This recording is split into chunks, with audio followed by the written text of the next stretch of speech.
Banten memiliki sejarah panjang, terutama sejak era Kerajaan Sunda hingga Kesultanan Banten.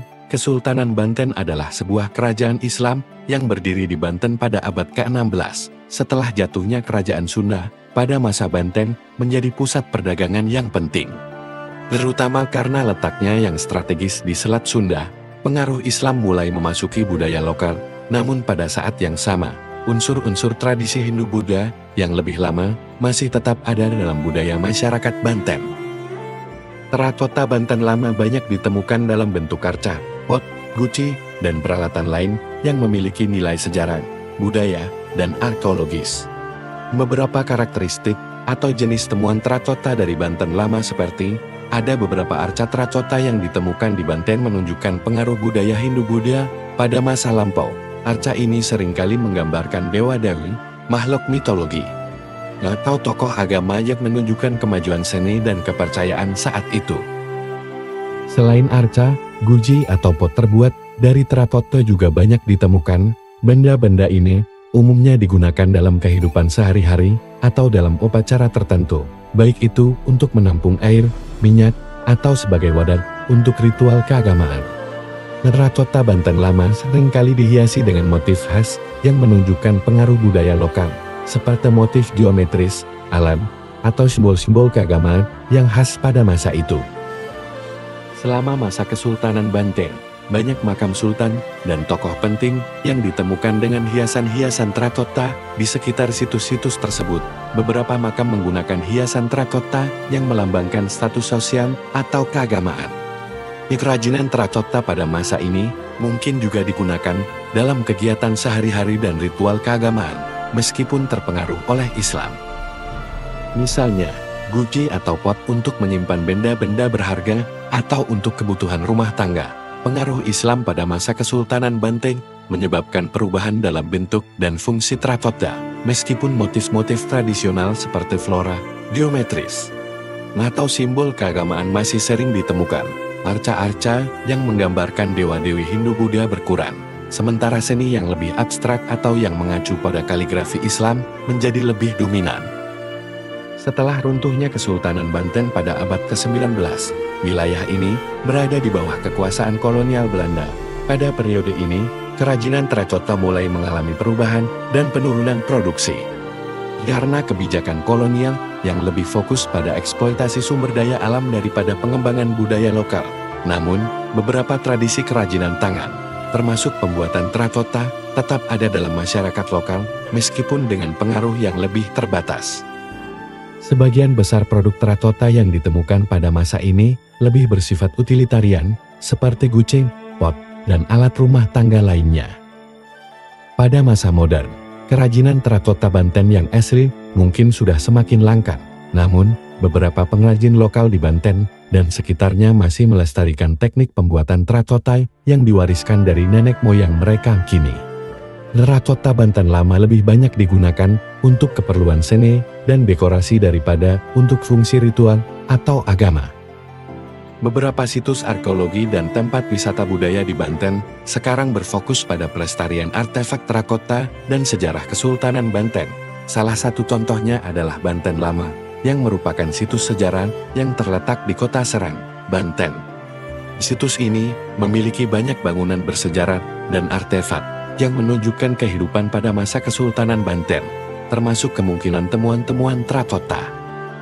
Selain itu, kerajinan terakota kini sering dijadikan barang seni atau souvenir oleh para pengrajin lokal untuk dijual kepada wisatawan, serta sebagai bagian dari upaya untuk menjaga warisan budaya.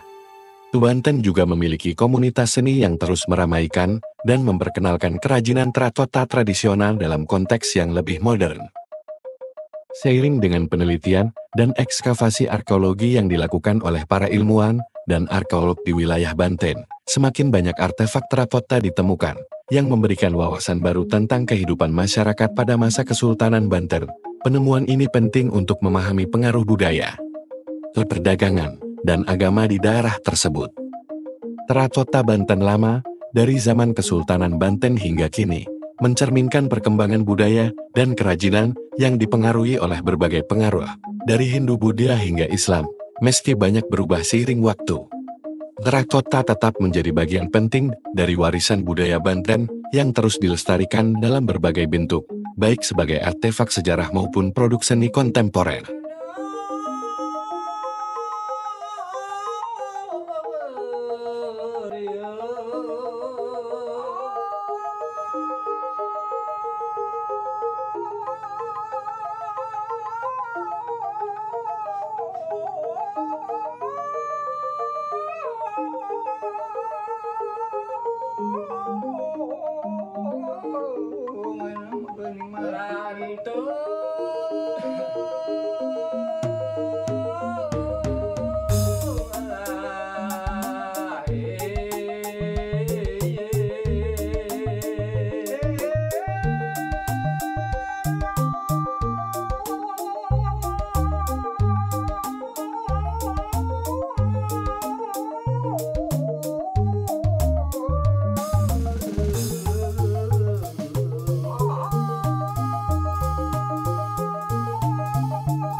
Terakota Banten Lama. Terakota Banten Lama merupakan barang-barang yang dibuat dari tanah liat yang dibakar di bawah suhu 1000 derajat Celcius. Terakota Banten Lama ini secara fungsi ada dua fungsi sakral dan fungsi profan.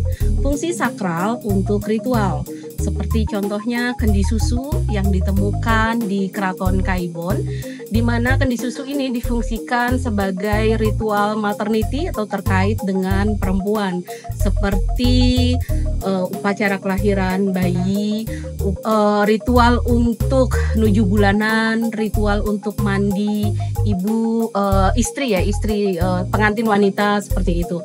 Kemudian terakota yang berfungsi profan. Profan ini artinya untuk kehidupan sehari-hari, biasa kita temukan dalam kehidupan sehari-hari seperti kendil, seperti juga kerpus. Ada kerpus yang menarik yang berbentuk burung Garuda di sini, di mana kerpus burung Garuda ini ditemukan di daerah Odel. Di sana kerpus Garuda pada saat Fadli-John, Bapak Menteri Kebudayaan Republik Indonesia di Kabinet Prabowo Subianto Gibran, hadir ke Museum Kepurbakalaan Banten Lama, menyatakan bahwa beliau sangat terkejut ketika menemukan kerpus berbentuk Garuda, karena sepanjang beliau telah mengelilingi tempat-tempat cagar budaya dari Sabang sampai Merauke, beliau hanya menemukan di Banten ini Garuda terbuat dari terakota atau tanah liat. Garuda sebagaimana dalam kepercayaan Hindu sebagai wahana Dewa Wisnu, di mana selain ada Garuda di Museum Kepurbakalaan Banten Lama ini juga sebenarnya ada Nandi yang merupakan wahana Dewa Siwa. Sehingga Garuda ini di saat ini juga dijadikan simbol negara Indonesia, NKRI, ya, Negara Kesatuan Republik Indonesia. Sehingga hal yang unik dari terakota di Banten Lama ini, terdapat kerpus Garuda ini merupakan warisan budaya ya, yang cukup untuk dilestarikan dan juga bisa dikembangkan dengan membuat miniatur-miniatur untuk bisa menjadi souvenir-souvenir sebagaimana disarankan oleh Bapak Menteri Kebudayaan Republik Indonesia, Bapak Fadli-John. Terima kasih.